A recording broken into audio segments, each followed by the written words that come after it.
We are now approaching Hartlepool. If you are leaving us here, please remember to take all of your belongings with you, and thank you for travelling with Grand Central. Hello and welcome to Chopper's Election Podcast. My name is Christopher Hope, the Telegraph's chief political correspondent. And as you can hear, we're not in the Red Lion pub as usual. We're on the train to Hartlepool. On the way to hear Nigel Farage speak about his plans for the Brexit Party and find out whether he might bow to pressure and withdraw candidates from seats where he really can't win, or at least he will split the Brexit vote and allow in a candidate who might try and end Brexit. For Nigel Farage, this election is the end of a 20-year quest to take the UK out of the European Union. The question is, when should he pull out? In today's Telegraph, Nick Timothy, Theresa May's former chief of staff, described him as Frodo from Lord of the Rings, in a sense that he gets all the way to Mount Doom with this ring in his pocket on a necklace around his chest, and he can't quite throw it into the fiery furnace and end this thing because he wants to hold on to it, and this ring is becoming all-consuming. And will Nigel Farage end Brexit like Frodo, going off with the elves on a ship, or will he end up like Gollum, old and withered, clutching this ring that essentially means nothing because he's failed in his quest? Is Nigel Farage Frodo or Gollum? We'll find out in Hartlepool. Mind the gap between the train and the platform edge.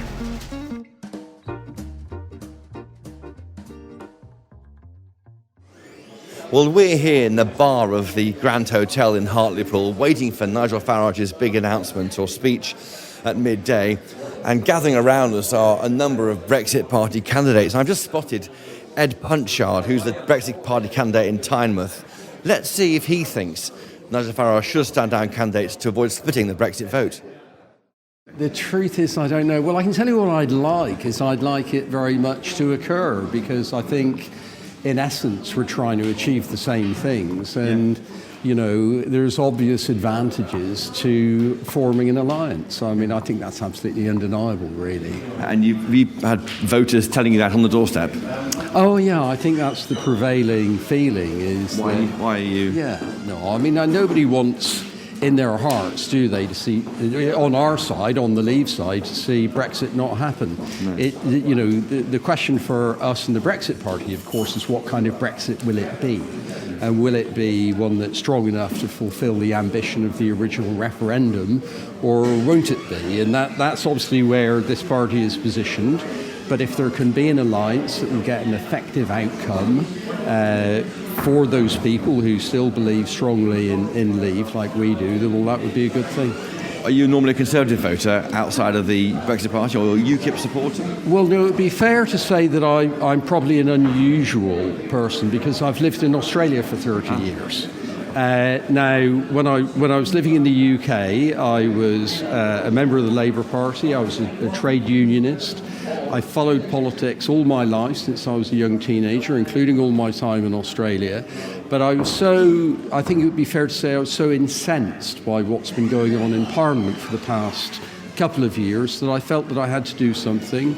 So I've left my business in capable hands, a successful business in Australia, and I've come back to fight a seat in the UK. Tynemouth. Specifically Tynemouth. I asked for a seat in the North Sea area because I used to be a North Sea diver. I was a trade unionist in the North Sea. And I'm actually a survivor of the Piper Alpha disaster. Oh, yeah. And I worked tirelessly in the aftermath of the Piper Alpha disaster for the people who were so badly treated by all the circumstances around that matter. So I feel very comfortable coming back to the Northeast region, and actually rather proud. What an amazing time you've had, and what great service you've done. Now you're trying to give back. Would you want to lose not stand in your seat? Would you mind? Oh no, I would be deeply disappointed. I mean, but I understand the nature of the negotiation, and I'm sure that I would do the right thing for the right outcome. I wouldn't hesitate in doing it. On a personal level, I'd be devastated. Ed, thank you so much for talking to us. Thank you. Delighted. I'm following a big crowd here through the lobby of the Grand Hotel into where Nigel Farage is about to make a big announcement for the Brexit Party.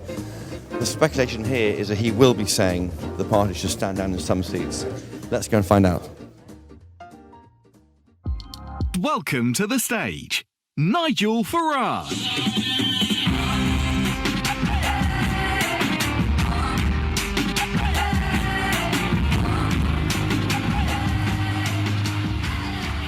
Well, thank you. Good morning, everybody.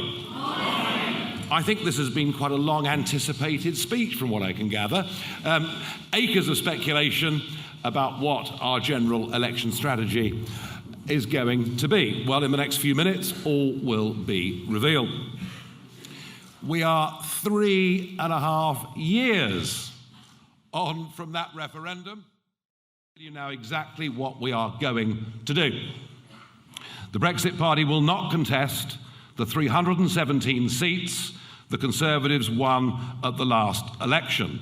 But what we will do is concentrate our total effort into all of the seats that are held by the Labour Party, who have completely broken their manifesto pledge in 2017 to respect the result of the referendum, and we will also take on the rest of the Remainer parties. We will stand up and we will fight them all. We will expose the fact of Labour's complete betrayal of 5 million of their own voters.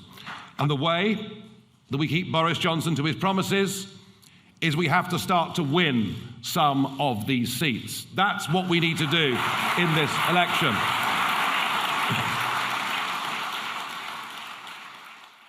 Nigel Farage there making his announcement live on all sorts of rolling news channels. He is not going to fight against 317 Tory-held seats at the December the 12th general election, which of course throws up far more questions than it answers. Will he, for example, not fight in the Tory target seats? There are about 40 or 50 target seats where the Tory party is trying to beat Labour. They have to win those seats in order to win the election. Will he fight those? Who knows? But let's go and find the man himself and see what he'll tell us. Nigel Farage, who did you talk to last night which meant that you changed your view on the Tories' Brexit policy? I didn't personally talk to anybody, but I was weighing up a difficult decision. You know, do I fight a full slate of 600 candidates because I simply think the direction we're going in is not Brexit? And if I do that, I know that it will let a lot of Liberal Democrats in the South and the South West win. And goodness me, what happens if we finish up with a Remainer majority that gives us a second referendum with a choice of Remain versus virtually Remain? So these were very, very difficult decisions, which is why you've not heard anything from me for the last couple of days. It's unusual during an election, isn't it? Yeah, well, I've been weighing this up, and I knew it. You know, it might have quite a significant impact on the overall campaign. And at 5 o'clock last night, the Prime Minister put out a video in which he says we're leaving next year, definitely. All right, okay, I know we've heard that before, but at least he's actually committed himself to that in a general election. But more significantly, a complete change of direction that we're going for to negotiate a free trade agreement along the lines of a Super Canada Plus deal with no political alignment. And I thought, well, at last, you know, ever since Florence, Brexit has been going towards effectively staying part of much of the political union. This is the first clear signal of a change of direction. And that then made it a much easier decision. That actually, having said that, yes, we've got to hold into account, I know that, but having said that, there's no question that we had to put country before party. But you will say you don't believe a word they say because of the deal being not actually Brexit, it's Brino. What has changed apart from language yesterday with that 5 p.m. video? Well, if you go from a situation where you're entering into a trade negotiation that even President Trump says means you can't do a trade deal at any point with America, towards a situation where you're going towards a Canada position where you're not aligned in terms of rules, you're free to do your own thing in the world, that is a big shift of direction. Now, we've heard from the Conservatives over the last few governments lots of promises that haven't been kept, and I understand that. But my strategy now, okay, fine, you run on that ticket, because that sounds a lot better to me. Who did you talk to last night? Were the White House involved? You got this connection, you and Boris Johnson have a friend in Washington? We do, that's true. But no, that wasn't necessary. There was no connection between no talking? No. Who did you talk to last night when you're having your long night of the soul about what to do? Well, obviously Richard Tice and I, and you know, a handful of close advisors, and as you can see, we're very good at keeping secrets. At what point have you told this to the Tory party? When did you go and tell them? When have you told them what you're doing? Or was the first thing they heard at 5 o'clock? What I said last night to friends in the Tory party is I was greatly encouraged by what Boris Johnson had said, but I didn't outright tell him what I was going to do. I was very, very pleased to see if our negotiating position is genuinely shifting in that direction, great. Now what we have to do is to make sure he keeps that promise.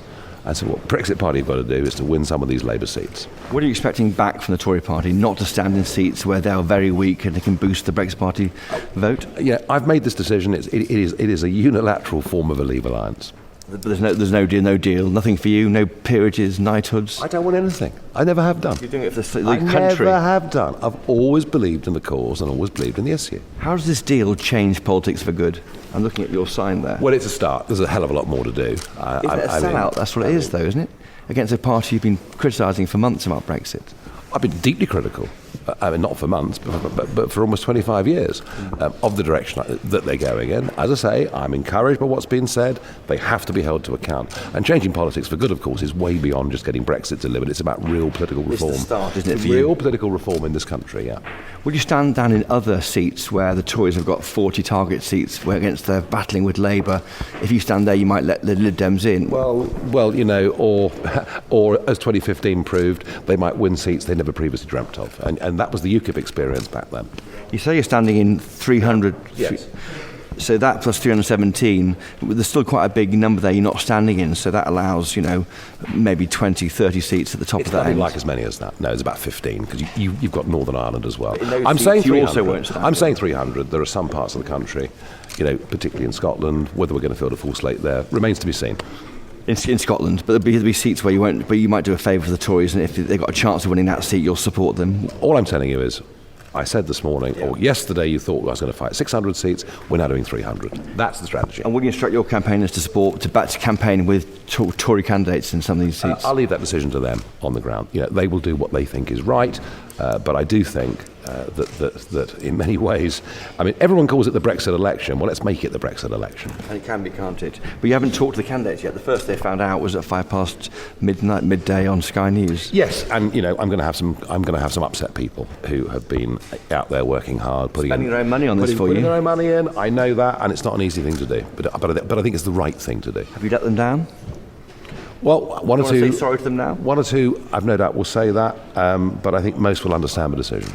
And there's no attempts of weakening, like standing down in a few more seats to help the Tories get their net 7 gain to get a majority. We're working on this new plan. And just finally, Boris Johnson, has he phoned you yet? Sent you a text saying thanks, Nigel? I've been too busy speaking to people like you. But he has put a tweet out. And how many seats can you win at the election? I don't know. Half a dozen we said last time in 15. I don't know, but we need to have a voice in the House of Commons so that he knows if he goes back on these promises, you'll see the kind of dramatic vote shift that we saw from Mrs May earlier on this year. Nigel Farage, thank you. Thank you. Nigel Farage there, and the person we haven't heard from on this trip to Hartlepool is the candidate, because he can't speak for all sorts of elections rules. He can't speak at national events. But here is Richard Tice at the back of the hall. Richard Tice, hi. You're the party chairman, you're also the candidate. I'm the candidate here in Hartlepool, yes. This is a massive betrayal of the membership, isn't it, by doing a deal with the Tories? I mean, I've been covering you guys since April. I know the script. Hang on, Christopher, as you well know, you've just heard Nigel say that we made a unilateral decision. We haven't done a deal with anybody. We've made a unilateral decision that prevents the second referendum and actually means that we can take on the people who are now. We're taking on everybody who wants to stop Brexit. We're now satisfied the Conservatives do actually want to get to Brexit. There's been some meaningful statements that have helped us along the way, and we're going to take on everybody who wants to stop Brexit. And that means that a proper Brexit is much more likely to be delivered much faster, and that's what this is all about. So, that's why here in Hartlepool, for example, it's been held by the Labour Party for 60 years, and 7 out of 10 people voted to leave, and the Labour Party is betraying that. Hartlepool has been deprived of money and jobs. It's got double the rate of unemployment of the national average. It's got 50% more unemployed than the North East. And I'm saying to the voters in Hartlepool, I can fix things, I can sort things. I've got a 30-year successful track record in business, and that's what I'm pledging them to do. I'm going to make sure a proper Brexit, and I'm going to bring money and jobs into Hartlepool. And that's what all our candidates are going to do around the regions. What deal was done last night? I've just explained. He saw a film. He watched a video. And I've just explained, but I'll say it again. On the road to Damascus. I think you've lost your hearing this morning. It must have been a long journey up. For the second time, I will say we've made a unilateral decision. There is no deal. There is no pact. the reality is the Conservative Party is going to stand across the whole country. So, we've made a unilateral decision. Nigel's explained it very clearly. We have to stop a second referendum. That would be damaging to democracy. It would be damaging to our economy. And we have to make sure that we get a proper Brexit quickly. And this is the way Nigel to do it. I'm not expecting anything. Any I'm reward not from the expecting Tories? anything. You're massively helping them now, aren't you? I'm not expecting anything except a massive fight here in Hartlepool over the next 4 and a bit weeks to try and win this seat. And, we've got a great chance. When do the candidates find out about this, the 317 candidates in Tory seats? At the same time you did. You haven't told them in advance? Well, unlike most political parties, we are able to keep big, key strategic decisions that have to be kept within a very, very small team of people, and we have done exactly that. And I think that's one of the successes of how we operate. We know what is big and important, and we keep that within a very small team of people that need to know that until it's appropriate to tell everybody. Has Donald Trump been involved? Has he been the mediator between Boris Johnson and Nigel Farage? No. There is no mediator. There have been no talks between Nigel and anybody. It's a unilateral decision that we have made, having taken on board all the different issues, all the significant factors, and we think it's the right decision for the country. And it's not actually about any of us individuals, it's not about us as a party, it's about what's right for the country. What and has this is changed right on for the Brexit? country. The deal that you've attacked over recent months and weeks. Yeah, I've been there at most of your rallies. What has changed yesterday? The key issue, and it's not a question of yesterday, the key issue, I've been saying for weeks, what I was concerned about, and Nigel's been saying, we were concerned about a never-ending transition. We were really concerned about Michel Barnier saying that it was going to be 3 years plus of negotiations. But the good news is that over recent days, you've had very senior people in the Conservative Party. Michael Gove said it on Radio 4 the other day. Other people have said it. The Prime Minister's now said it, that actually they are not going to extend the transition period beyond the next year. You can actually feel that. You can see that. You can touch it. Now, what we need to do is we need to get seats in Parliament, the Brexit Party, so that we can hold the Conservatives to account, so that they don't let those promises and pledges to the country, so they don't let them slip. And we will do that. And that's why I say to people across the country, a vote for the Brexit Party in these areas held by Labour, held by other parties that want to stop Brexit. If you get us seats in Parliament, then we can make sure a proper Brexit is Two last questions. How many seats, just finally, will the Brexit Party win? Let's have that discussion on who knows. Let's it's talk impossible numbers, to predict. Richard. I think actually what this does is actually enhance the chance of us getting more seats. And the more seats we get, the more we can hold the Conservatives to account. Because we don't want them to slip on the promises that they made to the people. It's great Boris saying get Brexit done, but let's get it properly done fast. Thank you. Michael Deacon, Telegraph sketch writer. You followed a lot of things to do with Nigel Farage with me over the past decade, haven't you? Yes. It is 9 years since we started doing this, I think, basically. It is about that, although it feels closer to 50. Was that a chastened Farage there? I mean, he's slightly surrendering, isn't he, to the Tories? It wasn't the same Nigel Farage. There was no sense of humour, no banter, no laddishness at all. None of that sort of toad at the end. None of that Toad of Toad Hall kind of bumptiousness that he normally has. It's quite very subdued.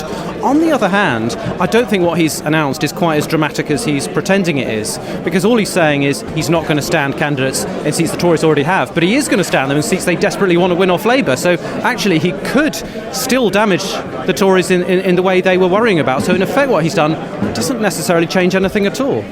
That's really true, yeah. So will he actually stand down in seats where the Tories have to win at least 7 more seats, don't they? If he wanted to, give the Tories and Boris Johnson a helping hand, he would stand down in the Labour seats that the Tories are trying to win. He's not doing that. He's still contesting those, so he can split the Brexit vote there, and Labour can hold on to those seats. So actually, I don't think he is helping. That's a very good point, Naz. Is this the end of Farage? Was this the end of him, signed in this hotel in Hartlepool, or will he carry on? I don't think he's capable of standing down. He's tried to retire as a politician about 7 times in his career already. He's constantly trying to do it, and he always comes back in another form, a bit like Doctor Who. He just regenerates into another type of Farage. So whatever happens in this election, he will come back. And he's almost putting his new line in the sand is the betrayal at the end of 2020, isn't it?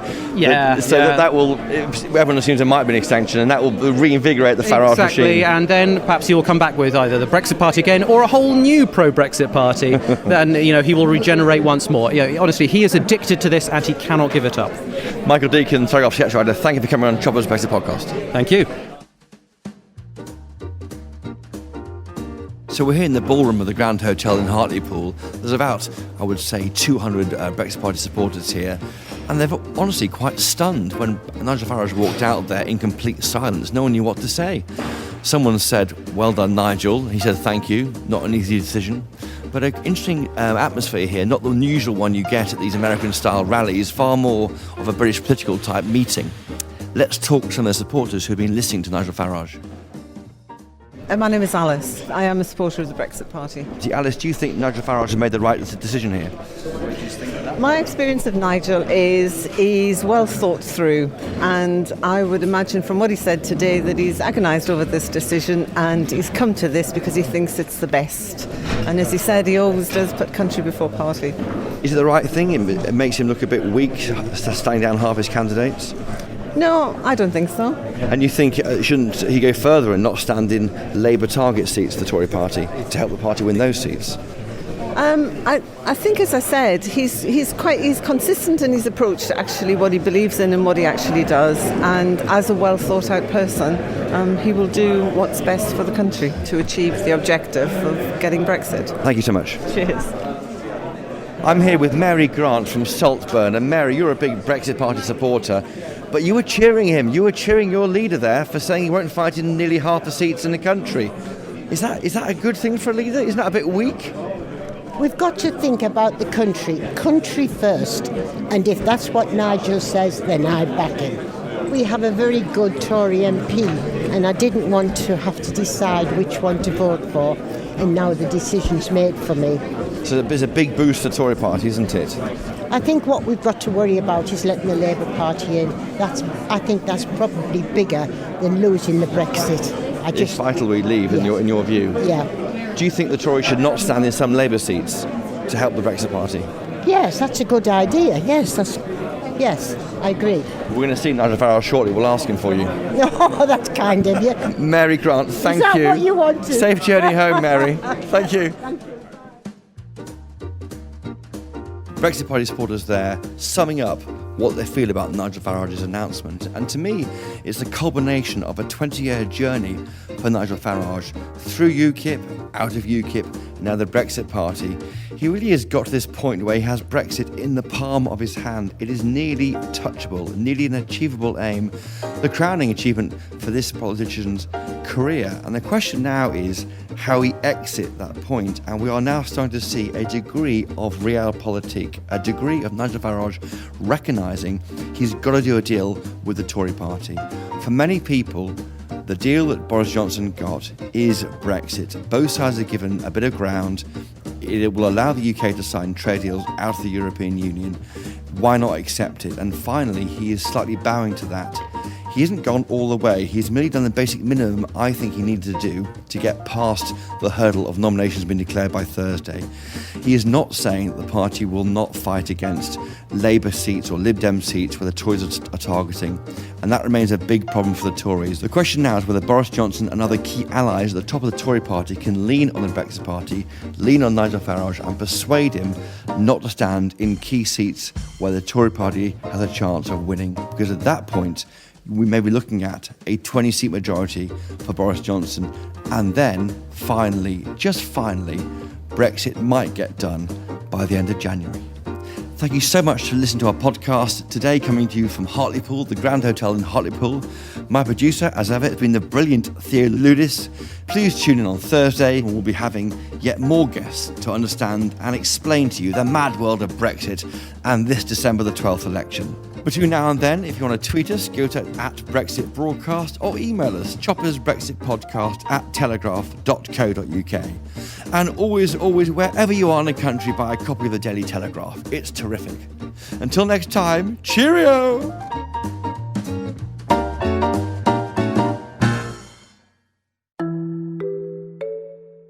Hi, I'm Katie Katie Morley and I'm the Telegraph's Consumer Champion. It's a big job title, but what it really means is that I help readers who are being ripped off. I've heard from scam victims, people whose insurance won't pay up, readers who've been on horrendous holidays or been fleeced by car hire firms. You name it, I've dealt with it. And I've managed to win back over £800,000 for our readers in less than 6 months. It's not always easy though. I've spent hours on the phone arguing with companies and stepped in where the police refused. And time, as we all know, means money. That's where our subscribers come in. If you subscribe to The Telegraph, you're helping fund public service journalism like this, as well as great podcasts like Choppers. So, if you'd like to support what we're doing and to get unlimited access to the huge range of world-class journalism, head to telegraph.co.uk/chopper. You can get 30 days free access to The Telegraph online, and after that it's just £2 a week. That's telegraph.co.uk/chopper, or click on the link in the show notes to this episode.